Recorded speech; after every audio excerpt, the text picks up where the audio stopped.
waaw asalaamaaleykum waa Mbourkat waaye asalaamaaleykum waa àddina asalaamaaleykum waa Sénégal tey dañoo woote woon assemblée générale doon leeral doon waxtaan fi liggéey bi toll ñu ne nag pare nañ ci assemblée bi ñu def nañu def point de presse aussi mën a wax askan bi tolluwaayu liggéey bi man maa ngi tudd Pape Cissé nekk président collectif bi waaye di wax ni liggéey bi mu commencé ba tey yaakaar naa ni boobaak léegi à chaque fois ñu ngi leeral askan bi ci tolluwaayu liggéey bi ak li nga xamante ni tey administration bi taxawaay bi nga xamante ni am nañ ko depuis boobu ak léegi ñu ngi ci andi ay leeral bu baax ndax bi ñu ñëwee di génn mbedd yi ak tali yi def plan d'aménagement bi boobaak léegi collaboré nañ ci ak population Mbourkat bi ñuy andil ay leeral tuuti ci balaa ñuy wax ci yenn kaddu yi. di wax ni côté bële nga xamante ni bi yàlla dafa def ñu tojoon ko mu nekkoon zone non lotie parce que Mbourkat dafa amoon ay lettres d'attribution yu fi génnoon en 2006 mu ñu defoon plan boobu mooy zone bi nga xamante ni ñun fii la ñu nekk foofu am na plan am na lépp mais zone bee nga xamante ni yàlla dafa defoon ñu toj ko c'était la zone non lotie amul woon lotissement amul woon dara la fa nekkoon mooy anarchie moo fa nekkoon. anarchie totale moo fa nekkoon ndax da nga daan gis ay mbedd yoo xamante ni pratiquement nit ki bu fa oto doon jaar du dem ñu gisoon fa kër yoo xamante ni amul woon ubbeekaay administration yabal ay ndaw ñu ñëw bi ñu ñëwee ñu def fa plan boo xamante ni bii defar nañ ko ba pare waaye tojuñu benn kër wax dëgg yàlla lépp jaar yoon génne nañu mbedd yi génne nañu lépp léegi nag ñu ne comme que defar nañ ko ba pare nañ ko recenser benn par benn mooy képp koo xam ne am nga foofu rek ci zone boobu ñu recenser la suñ la recenser mën laa dugal ci beneen partie bi nga xamante ni bii partie boobu mooy li gën a baax ndax biñ ko defaree ba pare nii dina am ñoo xamante ni seeni kër doon na accéder ci mbedd mi mais il faut que ñu jël aménager leen loolu dafay baax à chaque fois ñu koy leeral am na ci nag yoo xamante ni bii tey ñu ngi leen xëy na ñu ngi dégg ñu ngi wax pratiquement terrain nu mais terrain nu amu fi lan mooy terrain nu loolu bon baatu tubaab la ci wolof mooy lan terrain nu maanaam terrain nu mooy terrain bu amul dara maanaam terrain boo xamante ni bii amul maanaam daal dafa mel ni basang daal terrain boo xamante ni amul toppatoo amul am na numéro am na tur am na numéro am na tur waaw am na pen xam nga loolu ñu ne loolu mooy terrain nu tey jii gars yi bi ñu ñëwee di def nettoyage bee ñu doon def benn bu ci nekk dañoo ñëw ñu drone ko photographier ko filmer ko ba mu leer ñu def seen nettoyage ba mu set kenn ku ci nekk li nga defoon sa terrain ba tey jii administration mu ngi ko téye ci loxoom am na ko te xam na ko foofu nekk nag zone boo xamante ni ñun collectif mënuñu koo lijjanti waxtaan wax dëgg ca la parce que zone la boo xamante ni am na ci terrain yoo xam ne jaay nañ ko ñaari nit am na ci yoo xam ne juróomi nit a ngi koy xëccoo benn terrain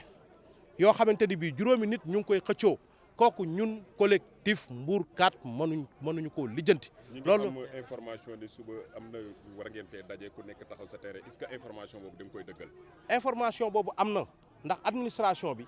depuis booba ba tey ci liggéey boobu la ñu nekk benn bu ci nekk lu mu war a leeree rek mu ngi koy leeree parce que lépp lu nga xamante ni ñoom ci cadre sur le terrain tey boole nañ ci membre collectif bi suba incha allah dañuy ñëw recenser kenn ku ci nekk fa nga nekk ñu recenser la loolu dama koy dëggal waaw loolu am na loolu suba la incha allah ñun nag li ñu jaaxal mooy daan nañ ko wax ndax olof Njaay neen lu sotti am borom ndax ñu bari daan nañu teew ci sunuy activité daaw nañu teew ci sunuy assemblée générale waaye tey am na ci loo xamante ni bi tey mu ngi commencé di jëpp te loolu yëpp dañ ko war a teg fële ci suuf mooy commencé di wax di attaquer administration ci loo xamante ni bii teguwul fenn. ñu fi dëkk waxuñu ko de. maanaam di attaquer administration ci loo xamante anam yoo xam ni dara amu ci loolu aussi ça pose problème ndax suñu demee tey ba ñëw andi plan d'aménagement ñëw samp ko ñëw loti def lotissement commencé génne tali bii xool leen ko yéen ñu fi daan ñëw gis ngeen ni mu mel léegi ñu commencé di defar. commencé génne ay kayitu kër di ko affiché nañ waxante dëgg kon liggéey ba mu ngi avancé mu ngi def ay jéego bu ñu waxee ñu ne terrain nu yoo xamante ne ñun collectif bi xamuñu sax fu terrain nu yu nekk aussi loolu dafa war a leer. actuellement nii lan mooy coowal Mbourkat lan mooy problème bi. lan mooy non problème damay jàpp ni man li ma jaaxal mooy terrain nu yi ñuy wax terrain nu te terrain boo ci gis am na borom terrain boo ci gis ñi nga xamante ni ñoo dëkkuwaale xam nañu nu terrain yi demee mais terrain nu yoo xamante ni ñun ñii mënuñ cee teg suñu bët xamuñu fu mu nekk aussi ça pose problème. jàpp nga suba administration bu ñëwee dina leer. bu ñëwee suba dina leer parce que dina recenser benn bu ci nekk ku mu fa fekk dina la jël recenser la yóbbu la. bu ko defee bu ñu ñëwee yóbbu ci seen table dinañu xam benn terrain bu ñu jaay ñeenti nit wala juróomi nit ñoom ñoo xam ni ñu koy réglé dinañu xam situation yi nga xamante ni noonu lañ koy def waaye di wax ni nag fii ñu toll nii tey mbirum Mbourkat dossier bu sensible la nañu teg ay cadre politique di politiquer dossier bi loolu nañ ko teg nële. nañ ko teg nële di wax loo xamante ni bi yow maîtriser woo ko mais di wax yoo xam ni xamoo nu mu demee loolu aussi ça pose problème ay nit taxaw di wax te tey jii ñu ngi regretter li nga xamante ni bi ñu ngi ko doon wax kon ngàcce ngaalaama administration bi ngàcce ngaalaama collectif bi ngàcce ngaalaama population Mbourkat ngàcce ngaalaama la presse. sëñ bi Sow léegi nee na suba am na yeneen këyit yu war a génn. oui non comme xam nga tey depuis boobaak léegi bu ñu commencé parce que décret déclassement bi président bi signé décret bi dafa coiffé Mbourkat yëpp d'une manière générale mooy ñi nga xamante ni dañoo amoon lettre d'attribution te dëkk seen biir kër ak ñi nga xamante ni dañoo am acte de vente dëkk ci seen i biir kër ak ñi nga xamante ni dañoo amoon bâtiment en construction te occupé woon benn place ñii am acte de vente ñii am lettre d'attribution léegi nag ñi nga xamante ni bi dañoo dëkk ñooñu actuellement moo nekk torchon bande ba ngeen di seen ñooñu moom la ñu njëkk a affiché mooy semaine ba ñu weesu mooy dëkkuwaay bi tey jii li nga xamante ni bii moom la ñuy toppaat di ko génne mooy ñi nga xamante ni dañoo am acte de vente te amaguñu këyit ñooñu la ñuy jukkee ñooñu nag suñu leen jukkee nag ba mu jeex ñu daal di song ñi nga xamante ni ñoom ñoo nekk en construction mooy seen këyitu kër ñi am acte de vente dañoo occupé looloo waral ñu tegaat plan d'aménagement maanaam ñi nga xamante ni dañoo am seen këyit te bi ñu ñëwee fekk nañu borom acte de vente bi tabax na ko ba dëkk ko kooku ñu mën ko jël déplacer ko yóbbu ko feneen noonu lañ koy régler c'est des situations yoo xamante ni kenn ku nekk war a mën a def ndànk akub dal ndax nekkul loo xamante ni dañuy xëy tey rek situation bi yëpp réglé wu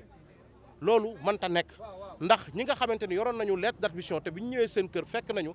espace bi ñu fa amoon fekk nañ nit ki tabax ko dañoo téye seen i kayit pendant 20 ans di muñ di xaar yàlla ñooñu aussi dañ leen di recaser ba pare recaser ñi nga xamante ni bi aussi tey jii ñoom ñu ngi nekk tey jii si biir kër te amuñu kayit dañ leen di jox seen i kayitu kër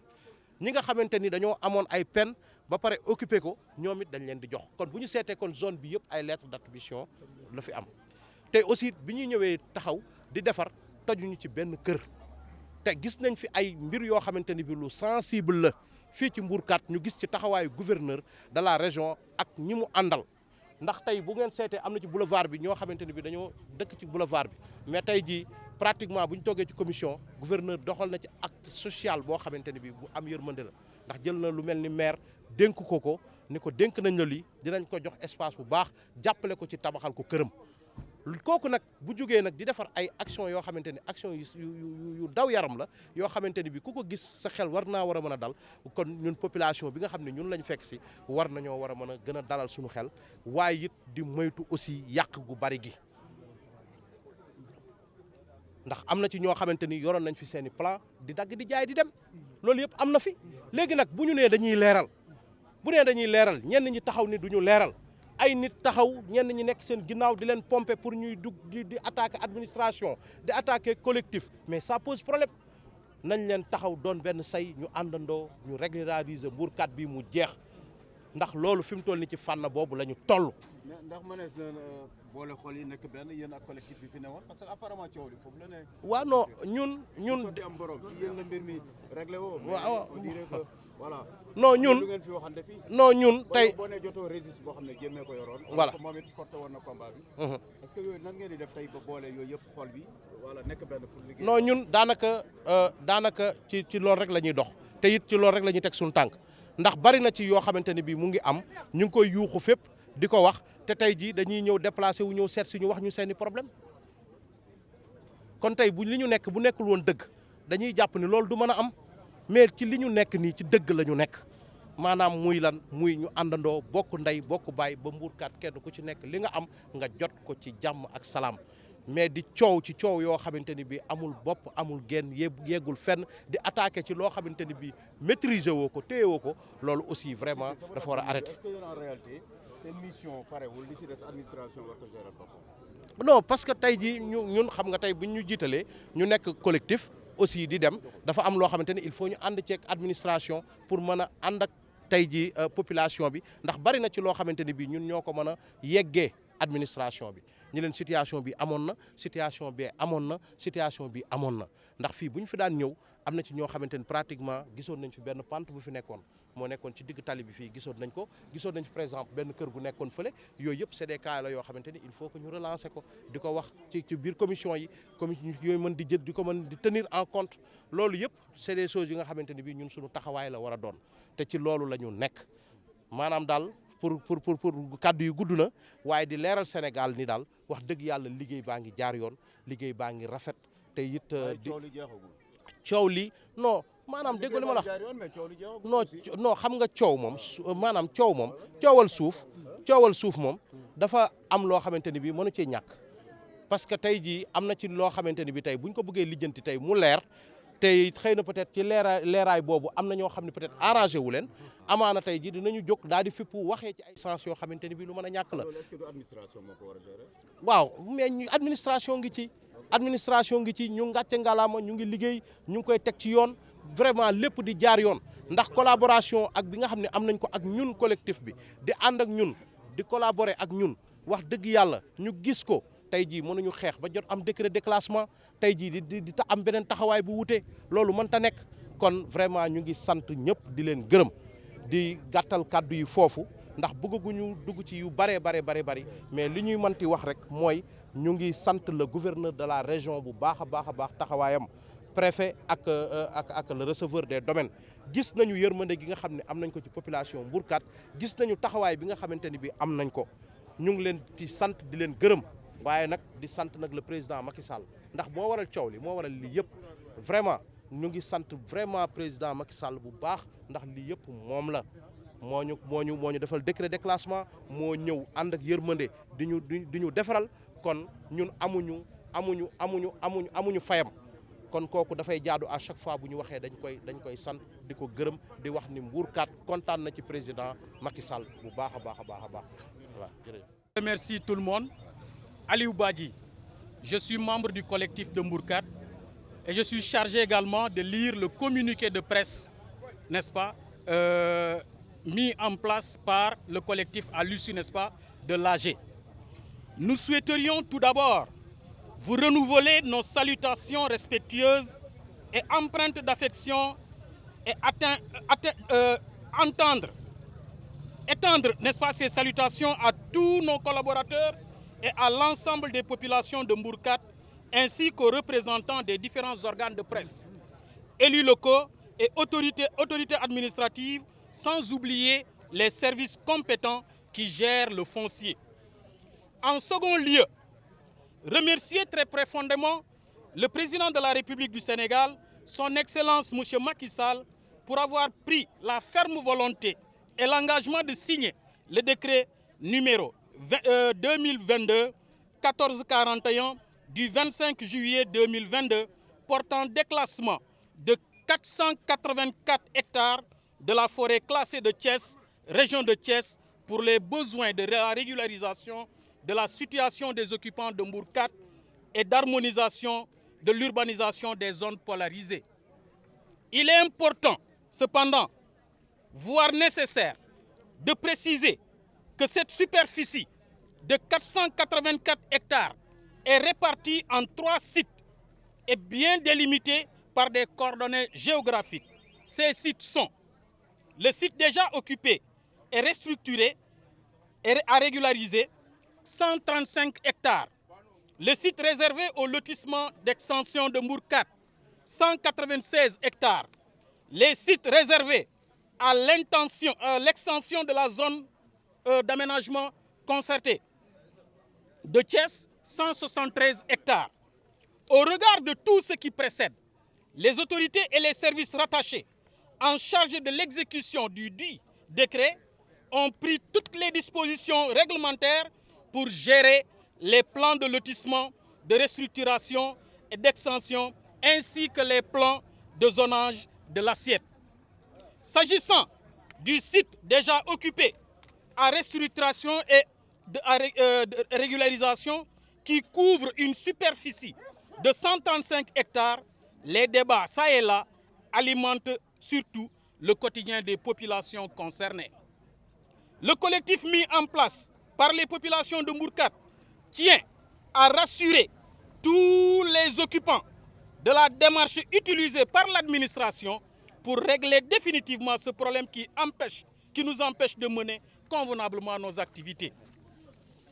Le collectif est dans le processus et la dynamique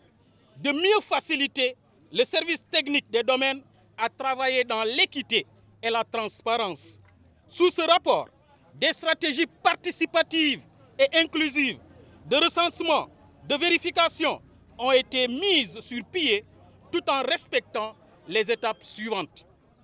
Les maisons habitées, les maisons en construction, les peines et soins. Les cas de litige seront traités par les services compétents. Nous souhaitons qu'à l'issue de tout ce travail technique, que tous les déclarants propriétaires soient bien servis. Nous tenons également à rappeler avec douceur que les populations de Mbourkat vivent depuis plus d'une vingtaine d'années dans l'insécurité, la précarité, l'obscurantisme, mais un peuple sans doute soucieuse, n'est-ce pas, en toutes circonstances, de préserver sa dignité. Cette valeur cardinale, ce rang social stratégique qui nous vaut le respect et la confiance des autorités, nous le devons surtout à un héritage commun de peuples solidaires, unis dans la diversité, paisibles et stables. Chacun de nous est légataire, est le légataire de cet héritage. En conséquence, nous avons la possibilité et la responsabilité individuelle et collective de surmonter nos différences afin de cultiver davantage notre vivre ensemble et préserver des périls qui font les malheurs des peuples. Chers occupants de Mbourkat, nous sommes parce que Mbourkat est. Si nous sommes aujourd'hui là, rassemblés en tant qu'entité, c'est bien parce que nos anciens nous ont couvés et portés sur leurs épaules. Notre honneur, c'est en faire autant pour les autres, en consolidant chaque jour le pacte de bienséance, de solidarité, de fraternité humaine qui lie cette localité génération après génération. Chers parents, chers amis, chers collaborateurs, faisons tout pour ne pas briser l'échelle. Luttons pour qu'ensemble, n'est-ce pas, que tous les habitants de Mbourkat bénéficient, n'est-ce pas, des terrains déclarés. Je prie pour qu'Allah, le Tout-Puissant, nous donne la longévité, la bonne santé et l'énergie nécessaire de hisser encore très haut le flambeau pour qu'à l'heure du bilan, qu'il y ait zéro, je dis bien, revendication. Je vous remercie. Merci beaucoup.